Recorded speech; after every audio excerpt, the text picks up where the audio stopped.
இன்று காலை ஒருவர் தூய அறிவு என்று குறிப்பிட்டார், பியூர் சயின்ஸ் என்று. ஃபண்டமெண்டல் சயின்ஸ் என்று அடிப்படை அறிவு, இதை உருவாக்குவது மிக முக்கியம். இந்த அடிப்படை அறிவு இருந்தால்தான் நாளை சந்திராயனோ பிரம்மோஸோ உருவாக்க முடியும். இரண்டுமே முக்கியம். திரு அருணன் அவர்களுக்கு மீண்டும் நன்றி சொல்லிக் கொள்வோம். அடுத்த கட்டுரையை முனைவர் கா. சங்கர் அவர்கள் பிரசன்ட் பண்ண இருக்கிறார்கள். அவர் தமிழ் பல்கலைக்கழகத்தில் இணை பேராசிரியராக இருக்கிறார்.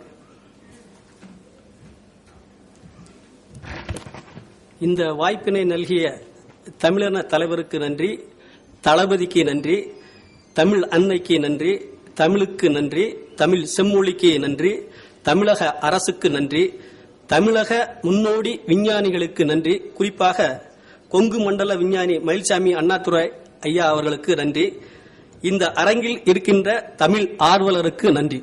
எனது ஒரு சின்ன கட்டுரை என்ன என்றால், வேதாரண்யம் தாலுக்காவில் ஒரு 20 வாட்டர் சாம்பிள் எடுத்து அதை கவர்மெண்ட் ஆர்கனைசேஷன்ல அனலைஸ் பண்ணி major parameter like EC, PH, calcium, magnesium, sodium, potassium, carbonate and bicarbonate, chloride, sulphate, nitrate analyse பண்ணி இருக்கிற அவைலபிலிட்டி ஆன தண்ணி எந்த வகைக்கு பயன்படும். இப்ப கோஸ்டல் ஓரத்தில் அப்படிங்கிறதுல இதுல கோஸ்டல் அக்கீஃபர்னு கொடுத்துருக்கிறேன்.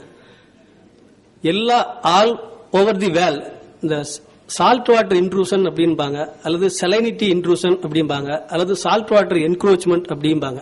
இது major threat for all over the வேல்.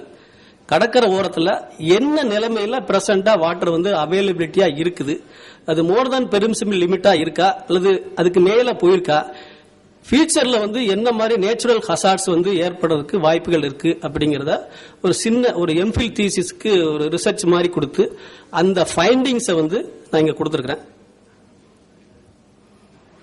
நிலத்தடி நீர் மாற்றங்கள் ஏற்படுவதற்கு ஒரு இம்பார்ட்டன்ஸ் என்ன ரீசன் அப்படிங்கறத அங்க கொடுத்திருக்கேன். ஒன்னு மக்கள் தொகை வளர்ச்சி. ஒவ்வொரு நாள் ஜனத்தொகை பெருகிட்டு போறதுனால தண்ணியோட தேவைகள், whether it is surface water as well as ground வாட்டரோட தேவைகள் ரொம்ப ரொம்ப அதிகமாகுது.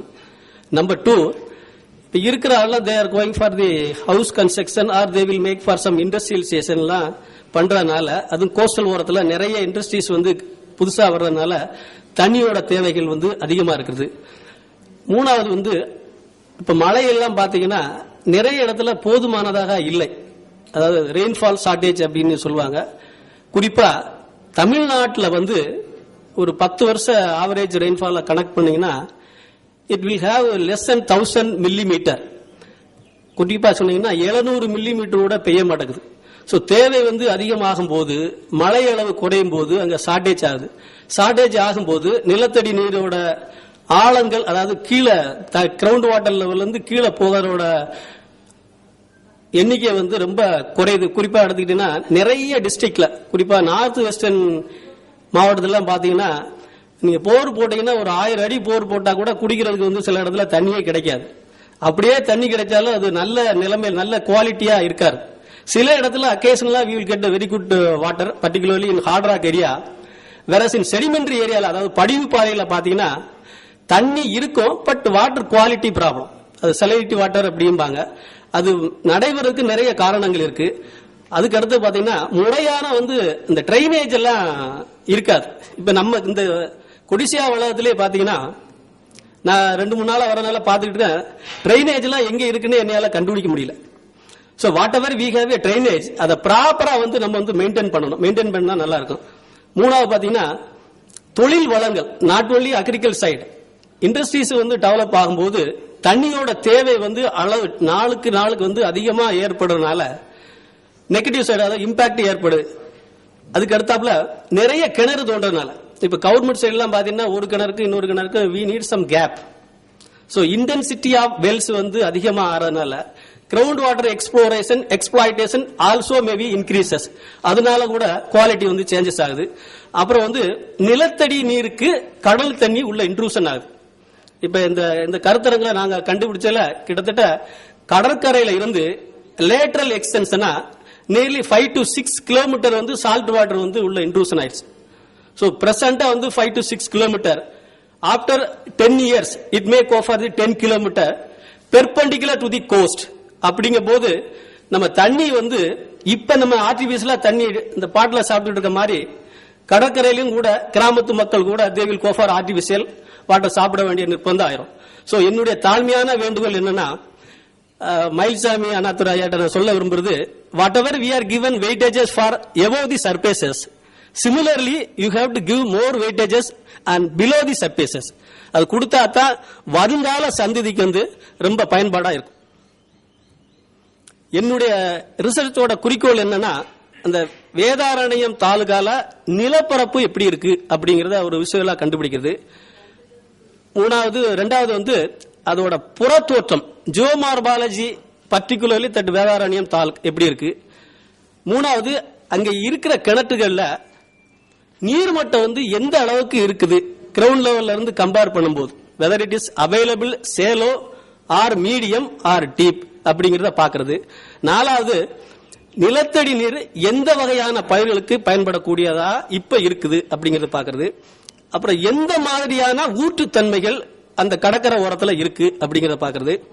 அப்புறம் கடல் தண்ணி எந்த அளவுக்கு இன்ட்ரூஷன் ஆகுது, சம்மர்ல எப்படி இருக்குது, விண்டர்ல எப்படி இருக்குது, ரெய்னி சீசன்ல எப்படி இருக்குது அப்படின்னு just we will go for small analyse in terms of some modelling. பொதுவான தகவல் வேதாரண்யம் தாலுக்கு எப்படி இருக்கு அப்படி ஜஸ்ட் ஒரு we are looking small Vedaranyam taluk. அது தீட்கரேகை அட்சரேகைன்னு சொல்றோம். 10 இருந்து 20 வரைக்கும், 10 to 30 வரைக்கும். கிழக்கு தீர்க்கரேகை வந்து 79 இருந்து 79 50 வரைக்கும். கடல் மட்டத்திலிருந்து ஜஸ்ட் 20 கிலோமீட்டர் எபோவ் தி மீன் சி லெவல். கடற்கரை ஓரத்தில் இருக்கனால கடல் மட்டத்திலிருந்து 1 மீட்டர்ல இருந்து 20 மீட்டர் வரைக்கும் தான் அதோட எலிவேஷன் இருக்கு. இது ஓவராலா கம்பேர் பண்ணும்போது ரொம்ப சேலோ நேச்சர் அப்படின்னு பேரு. அது டோபோகிராபில சொன்னோம்னா பிளாட் லேண்ட் அப்படின்னு பேரு. பிளாட் நம்ம அந்த ஹால் இருக்கிற மாதிரி பிளாட் லேண்ட் அப்படின்னு பேரு. அந்த Vedaranyam taluk it is a part of the Kaveri படுக்கை. காவேரி படுக்கை அப்படின்னு சொன்னா உங்களுக்கு காவேரி ரிவர் வந்து ஞாபகம் வரும்.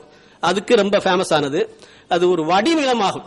வடிநிலம் இன்னொரு வார்த்தை சொன்னீங்கன்னா டிஸ்சார்ஜ் ஏரியா அப்படின்னு பேர். எங்கெங்க மேட்டு பகுதி இருக்கோ அதெல்லாம் ரீசார்ஜ் ஏரியா, எங்கெங்க பள்ளமான பகுதி பிளாட்டான லேண்ட் இருக்கோ அது வந்து டிஸ்சார்ஜ் ஏரியா அப்படின்னு பேரு. இது ஏன் சொல்றேன்னா, மேட்டு பகுதியில் surface water will be dominate, whereas discharge ஏரியால underground water will be dominate. இப்ப நம்ம வீட்டுல வந்து whether it is male or female dominate பண்ற மாதிரி அங்க வந்து சர்பேஸ் வாட்டர் டாமினேட்டா இருக்கும். whereas in plot land under ground water வந்து டாமினேட் ஆகும். அந்த அண்டர் கிரவுண்ட் வாட்டர் டாமினேட் ஆகும்போது அது ஒன் பிளேஸ்ல இருந்து இன்னொரு பிளேஸ்ல மூவ் ஆகும் போது அந்த பர்டிகுலர் பிளேஸ்ல இருக்கிற சாயில பொறுத்து, பாறைகளை பொறுத்து அந்த quality of water maybe changes ஆகும்.